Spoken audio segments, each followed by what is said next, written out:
अगर स्टोरी पसंद आ रही है तो हिंदी स्टोरी चैनल को सब्सक्राइब करें और वीडियो को लाइक करें। एपिसोड 75 जूस का जंजाल।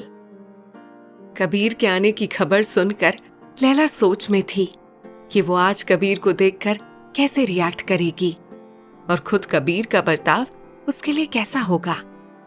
अभी वो ये सोच ही रही थी कि तभी वहां मौजूद हर किसी ने देखा कि कबीर की गाड़ी से कबीर नहीं बल्कि सिर्फ अश्विन उतरकर सेट की तरफ आ रहा था। लैला सिर्फ अश्विन को आता हुआ देखकर बुझ सी गई। न जाने उसे क्यों ऐसा महसूस होने लगा कि कबीर आज उसकी वजह से शूटिंग के लिए नहीं आया। तभी अश्विन ने सुजॉय के पास आकर कहा, कबीर सर को किसी जरूरी काम की वजह से गांव जाना पड़ गया, इसलिए वो आज की शूटिंग के लिए अवेलेबल नहीं हो पाएंगे और उन्होंने पेपर्स भिजवाए हैं जो आपने उन्हें साइन करने के लिए दिए थे। कबीर के ना पाने की वजह लैला ने भी सुनी थी, मगर उसका दिल इस वजह पर यकीन करने को नहीं कर रहा था। तभी एडी ने अनाउंस करते हुए कहा, आज के लिए यहीं पर पैकअप करते हैं, कल की शूटिंग पुराने शेड्यूल के हिसाब से ही होगी। एडी की अनाउंसमेंट सुनकर सारे ही लोग अपना अपना काम समेटने में लग गए। यहाँ तक कि लैला भी घर लौट आई। उसके लिए कल तक का इंतजार काफी मुश्किल हो रहा था। अगले दिन सेट के लिए निकलने से पहले दिव्या ने मेघा से कहा, वहां टेबल के ड्रॉर में एक एनवेलप रखा है, सामान के साथ उसे भी रखना है, भूलना मत। कहकर दिव्या वापस अपनी तैयारियों में लग गई थी। तब मेघा ने ड्रॉर से वो एनवेलप निकालते हुए पूछा, वैसे इसमें है क्या? उसका सवाल सुनते ही दिव्या के होठों पर एक मिस्टीरियस सी स्माइल बिखर गई। कुछ सवाल के जवाब जब वक्त आने पर मिलते हैं ना मेघा, तब ज्यादा मजा आता है, इसलिए इंतजार करो, पता चल जाएगा। मेघा उसका ऐसा उलझा हुआ जवाब सुनकर बोली, कहीं इसमें बदले की तैयारी तो नहीं? दिव्या ने एक जोर का ठहाका लगाया और बोली, मेरे साथ रह रहकर तुम भी काफी स्मार्ट हो चली हो मेघा। तभी ड्राइवर ने पार्किंग से ही हॉर्न बजाया तो दिव्या अपना पर्स उठाती हुई बोली, आई थिंक अब हमें निकलना चाहिए वरना लेट हो जाएंगे। मेघा भी हामी भरती हुई उसके पीछे पीछे पार्किंग की तरफ बढ़ गई। इधर लैला ने अम्मा से दूसरे घर में शिफ्ट होने की बात कहने की बहुत कोशिश की, मगर कह नहीं सकी। लेकिन सेट पर आने से पहले ही वो मोहल्ले के एक मामूली से ब्रोकर के पास घर के ऑप्शन देखने गई थी। ब्रोकर ने उसकी सारी प्रेफरेंस नोट करके शाम तक बताने की बात कही। वहां से निपटकर लैला जब सेट पर पहुंची तो कबीर उससे पहले ही सेट पर पहुंच चुका था। वो उसे अवॉइड करके मेकअप रूम की तरफ चली जाना चाहती थी, लेकिन उसे खुद पर हैरानी हो रही थी कि वो चाहने के बावजूद भी वहां से हट नहीं पाई।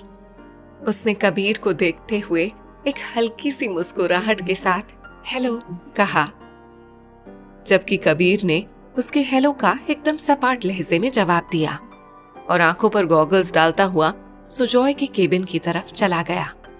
लैला को ऐसा लगा कि जैसे कबीर उसे अवॉइड करने की कोशिश कर रहा है और न जाने क्यों ये बात लैला को कुछ खलने लगी थी। कबीर के अभी पहुंचने की वजह से उसे पता था कि अभी शूटिंग होने में कुछ देर लगेगी, इसलिए वो हमेशा की तरह मेकअप रूम की तरफ चली आई। कबीर के इस तरह नजरअंदाज किए जाने से लैला को एक अजीब तरह की बेचैनी सी लग रही थी। फिर जैसे उसे अगले ही पल ख्याल आया, वो कबीर कपूर है लैला, कबीर कपूर, कोई आम एक्टर नहीं जो दूसरों की तरह तेरे आगे पीछे बिछा चला जाएगा। उनसे किसी अच्छी तरह से बर्ताव की उम्मीद लगाने से पहले तू ये तो देख कि उनके सामने तेरी क्या हैसियत है। कल तक तू एक आइटम गर्ल थी, तुझे अपने बराबर लाकर खड़ा करने वाले कबीर सर ही हैं, तो तू बजाय उनका एहसान मानने के इस बात से दुखी हो रही है कि उन्होंने तुझे ठीक से देखा नहीं, तुझसे पहले की तरह बात नहीं की, जबकि ये भी तो हो सकता है कि वो उस तरह के इंसान ना हो और भावनाओं में बहकर उन्होंने तेरे माथे पर किस कर लिया हो।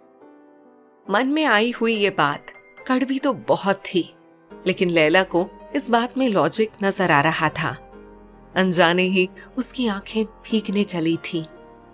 लेकिन अब सारी बात समझने के बाद उसने अपनी उंगलियों के पोर से झिलमिलाती आंखों को साफ किया और फिर शूट के लिए बुलाए जाने का इंतजार करने लगी। अभी वो मेकअप रूम में बैठे ये सब सोचकर खुद को तैयार कर ही रही थी कि तभी एक स्पॉट बॉय हाथ में ट्रे लिए हुए अंदर आया। उस वक्त लैला वहां पर अकेली थी। स्पॉट बॉय ने ट्रे उसकी तरफ बढ़ाते हुए कहा, मैडम जूस। लैला ने उसे देखकर धीरे से मुस्कुराते हुए ओके कहते हुए वो ग्लास उठा लिया। उसके ग्लास हाथ में लेते ही उसे महसूस हुआ कि वो जूस काफी ठंडा है। तब उसने स्पॉट बॉय की तरफ देखते हुए कहा, लेकिन इस मौसम में इतना ठंडा जूस कहीं गला ही खराब न कर दे। सभी पी रहे हैं मैम, ऐसा रहता तो सुजॉय सर पहले ही मना कर देते। स्पॉट बॉय ने जब ये कहा तो फिर लैला से कुछ भी कहते नहीं बना। वैसे भी तेज धूप में आते हुए उसे जोरों की प्यास तो लग ही रही थी। स्पॉट बॉय ये कहकर चला गया तो लैला धीरे धीरे करके जूस पीने लगी। अब उसे एडी के कॉल का इंतजार था जब वो कबीर के साथ शूट के लिए बुलाता। शूटिंग की सारी तैयारियां हो गई थी। सुजॉय लैला को बुलाने के लिए 2 बार स्पॉट बॉय को भेज चुका था, लेकिन उसके बाद भी जब लैला नहीं पहुंची तो सुजॉय के गुस्सा करने के लिए इतना काफी था। उसने कैमरे के सामने से उठते हुए कहा, इस लड़की का क्या करूं मैं, कुछ समझ नहीं आता। कहकर वो मेकअप रूम की तरफ चला गया। अंदर आते ही उसने देखा लैला परेशान सी रोई जा रही थी। उसने कुछ झल्लाहट भरे लहजे में कहा, 2 बार लोगों को भेज चुका हूं तुम्हें बुलाने के लिए, तुम्हें समझ में नहीं आ रहा शूटिंग के लिए सब तुम्हारा इंतजार कर रहे हैं। लेकिन उसकी आवाज सुनकर जब लैला ने उसकी तरफ मुड़कर देखा, सुजॉय हैरान रह गया। उसकी आंखें सुर्ख हो गई थीं और उसने हिचकियों में रोते हुए अपने गले पर हाथ रखकर उसका नाम पुकारा। उसकी आवाज सुनकर सुजॉय को जैसे कोई शौक सा लग गया था। उसका गला पूरी तरह से बैठा हुआ था और उसकी आवाज बिल्कुल किसी फटे हुए ढोल से निकलती आवाज जैसी लग रही थी। उसने एकदम से बेचैन होकर लैला के पास आते हुए कहा, ये तुम्हारी आवाज को क्या हुआ? लैला ने रोते हुए उसी बैठी हुई आवाज में जवाब दिया, मुझे नहीं पता सुजॉय साहब, मैंने तो बस स्पॉट बॉय का लाया हुआ जूस पिया था। उसके थोड़ी देर बाद ही मेरा गला पूरी तरह से बैठ गया। पूरी बात सुनते ही सुजॉय का गुस्सा 7वें आसमान पर पहुंच चुका था।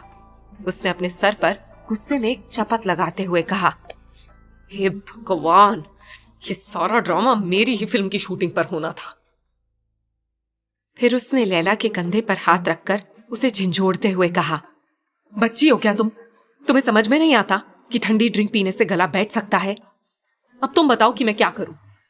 कल कबीर सर नहीं आए, आज तुम्हारा गला बैठा हुआ है, तो इस तरह से तो बन गई मेरी फिल्म। मैं समझ नहीं पा रहा हूं आखिर कोई इतना लापरवाह कैसे हो सकता है। अरे मैं मानता हूं तुम्हारी नजर में तुम्हारे वक्त की कोई कीमत नहीं, लेकिन कम से कम दूसरों के बारे में तो सोच लिया होता। वो अपने माथे के दोनों सिरे को अपनी उंगलियों से दबाते हुए बेचैनी से चहलकदमी करने लगा था, जबकि लैला बस फूट फूट कर रोए जा रही थी। उसके रोने से सुजॉय को और भी इरिटेशन होने लगी थी। उसने एकदम से लैला के सामने ठहरते हुए कहा, भगवान के लिए अब चुप हो जाओ, मुझे सोचने दो कि मैं अब कबीर सर को क्या जवाब दूं। अब उन्हें ये तो नहीं कह सकता ना कि आज हम लोग शूटिंग इसलिए नहीं कर रहे क्योंकि लैला को जूस पीने का मन कर गया था और उसने किसी बच्चे की तरह अपने गले की परवाह न करते हुए ठंडा ठंडा जूस पीकर अपना सत्यानाश कर लिया है। लैला उसका ये रवैया देखकर और भी दुखी हो गई। पता नहीं उसकी किस्मत को उससे क्या लड़ाई थी। हर बार कुछ भी अच्छा करने के चक्कर में उसके जरिए बुरा ही होता आया था। कुछ ही देर में ये बात पूरे सेट पर फैल गई थी कि लैला रॉय का गला इतना खराब हो चुका है कि शायद ही अब 3-4 दिनों में ठीक हो पाए। हालांकि सब जानते थे कि इन 3-4 दिनों में दूसरे सीन भी शूट किए जा सकते थे, लेकिन फिर भी अचानक से गले पर इतना असर हो जाना सबको हैरान कर रहा था।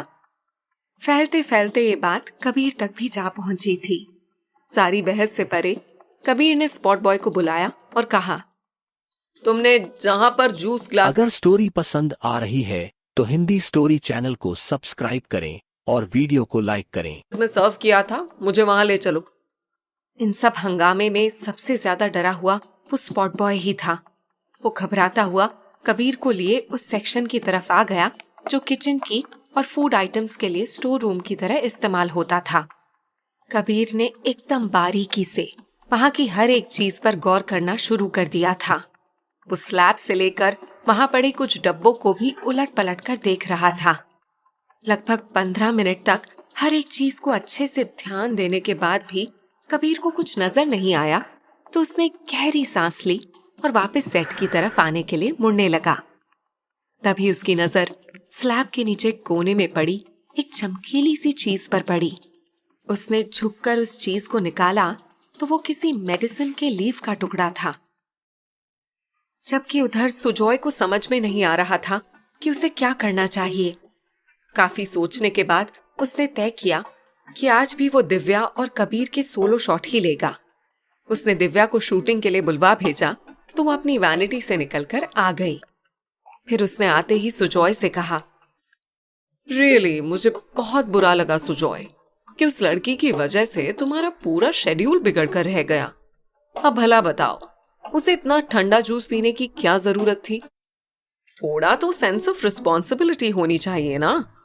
माना कि वो उस बैकग्राउंड से आती है जहां इन सब बातों की समझ नहीं होती, लेकिन अब इतने दिन से यहाँ रहकर और फिर इंडस्ट्री से जुड़े होने के बाद भी अगर वो ऐसे रिस्पॉन्सिबिलिटी दिखाती है तो फिर क्या ही कहा जा सकता है। तुम्हें शायद सुनकर बुरा लगे, लेकिन मेरा मन यही कहता है इसकी ये नौटंकी ऐसे ही चलती रहेगी और 6-7 महीने में बनने वाली तुम्हारी ये फिल्म को पता नहीं कहीं 6-7 साल न लग जाएं पूरी होते होते। सुजॉय पहले से ही काफी परेशान था और उस पर दिव्या की बातें जैसे उसके गुस्से की आग में घी डालने का काम कर रही थी। उसने कुछ सोचते हुए कहा, तुम ठीक कह रही हो दिव्या, मुझे इस बारे में कुछ ना कुछ तो सोचना ही पड़ेगा। मैं अपनी पहली फिल्म के साथ इतना बड़ा रिस्क नहीं ले सकता। तब दिव्या ने एक मिस्टीरियस स्माइल अपने चेहरे पर बिखेरते हुए कहा, तुम कबीर से क्यों नहीं बात करते? आखिर जो कुछ भी हो रहा है, कबीर भी तो इन सारे इंसिडेंट से डायरेक्टली जुड़ा हुआ है ही।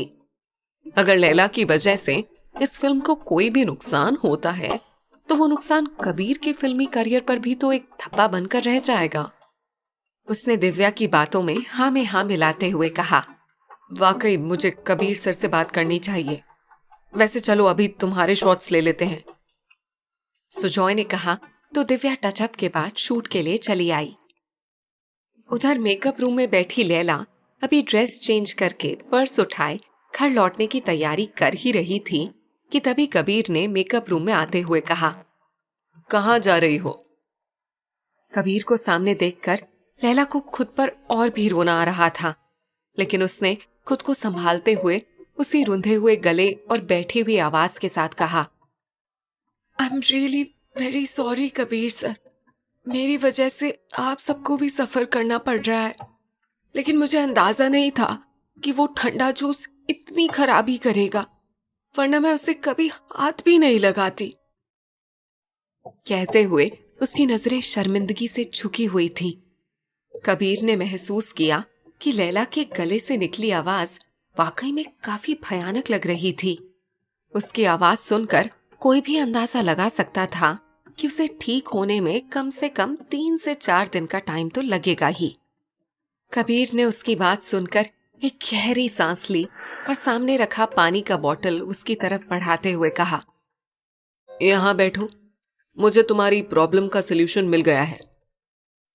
लैला उसकी बात सुनकर कुछ चौंक सी गई। उसे समझ में नहीं आ रहा था कि कबीर किस सलूशन की बात कर रहा है। तभी कबीर ने अपने पॉकेट से एक ब्राउन कलर का एनवेलप निकाला जो उसने अश्विन से मंगवाया था।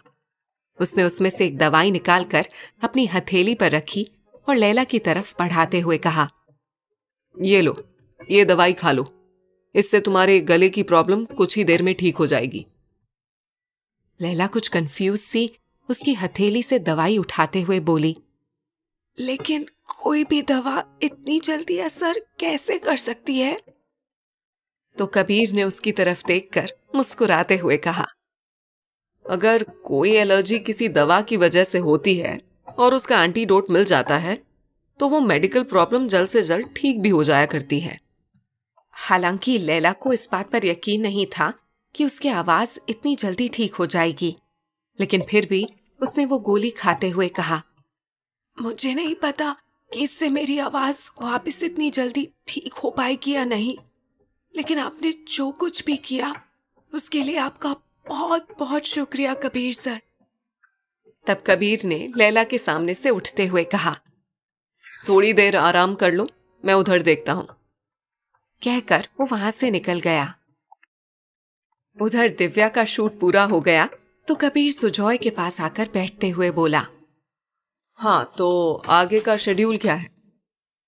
तब सुजॉय ने कहा, शेड्यूल के हिसाब से तो अभी आपके और लैला के सीन शूट होने थे, लेकिन उस लैला ने तो वो जूस पीकर सब गुड़ गोबर कर दिया। इतनी केयरलेस है वो लड़की। तब कबीर ने एक गहरी सांस लेकर चेयर की बैक से पीठ टिकाते हुए कहा, पहली बात तो जूस पीकर अपना गला खराब करने में लैला का कोई हाथ नहीं है, क्योंकि हम सबने भी वो जूस पिया था और मैं या तुम ये बात अच्छे से जानते हैं कि हमारे लिए आया हुआ जूस इतना ठंडा नहीं था और लैला का ग्लास सिर्फ एक्स्ट्रा ठंडा ही नहीं था, बल्कि उसमें किसी ने कुछ ऐसी चीज मिला दी थी जिससे लैला का गला बैठ जाए। सुजॉय ये सुनकर एकदम शॉक्ड रह गया। उसने कंफ्यूज लहजे में कहा, ये आप क्या कह रहे हैं कबीर सर? मैं ठीक कह रहा हूं। और एक बात, तुम्हारी शूटिंग नहीं रुकेगी। तुम लंच के बाद मेरा और लैला का शॉट ले सकते हो, तो लंच के बाद मिलते हैं। कहकर कबीर ने अपनी कॉलर में फंसा गॉगल्स निकाला और आंखों पर डालता हुआ वहां से उठ गया। पीछे सुजॉय ये समझने की कोशिश ही करता रह गया कि कबीर ये सब कुछ इतना कॉन्फिडेंटली कैसे कह रहा था। हिंदी स्टोरी चैनल को सब्सक्राइब करें